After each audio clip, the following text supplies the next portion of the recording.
What do you guys think about the massive price drops on Amazon on the new generations of graphics cards? What does it mean for the future? Will Nvidia cards finally start getting meaningful discounts? At what prices exactly do you think some of the cards start making actual sense? Exactly, okay. Tim, I want a full breakdown analysis. Go. Well, luckily, we already did that yes, in the previous Q&A. So if you want to answer on what the cards should be and what they're priced at, I think we covered that in the May Q&A. But as for the rest of it with like Amazon price drops, I mean, it's going to be for the products that are in the least demand, the least interesting. Have they been massive, the price drops? And yes, massive is over-exaggerating the situation. I think the RX 7600 has dropped by like $20, which is far from massive.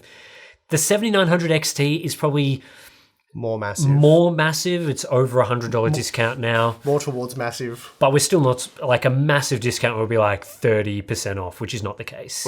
So yeah, Amazon's really doing the thing that we've seen with other retailers as well, where yeah, products just aren't moving. So they're discounting them. They're potentially getting a bit of assistance from Nvidia or AMD to do that. But we're not going to see that for the in-demand products. So, or I don't know whether in-demand's the right word, but the less not in demand. So an RTX 4070 is probably a product that's selling reasonably well from the current generation at $600. Relative. Again, it's all relative because it's not selling well compared to previous generations, but it's selling well relative to current gen. So that card unlikely to be discounted heavily from its $600 price.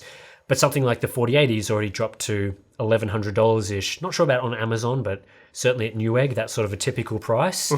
So yeah, usually it comes down to AMD or Nvidia providing a little bit of assistance. It seems like AMD's more willing to adjust prices in response to lower demand or the sort of reception, which is why the 7900 XT is now $900 is not really a price you'd pay for that anymore. And they've definitely done it with RDNA 2 significantly across the lineup. So I expect more of that from them. But Nvidia seems to be more hesitant to do things like that. And if we are going to see flash sales, it may take until the next gen for cards like a 4070 to drop in price, or even 4070 Ti. So I'd be keeping an eye on the 4060 Ti though. It doesn't seem like that card is sold many at all.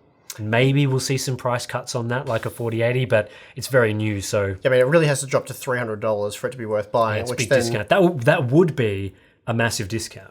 Which then would put the 4060 needing to go down closer to $200. And it causes a ripple effect, which is problematic. So yeah, we'll just keep tracking that. Keep an eye on our GPU pricing updates.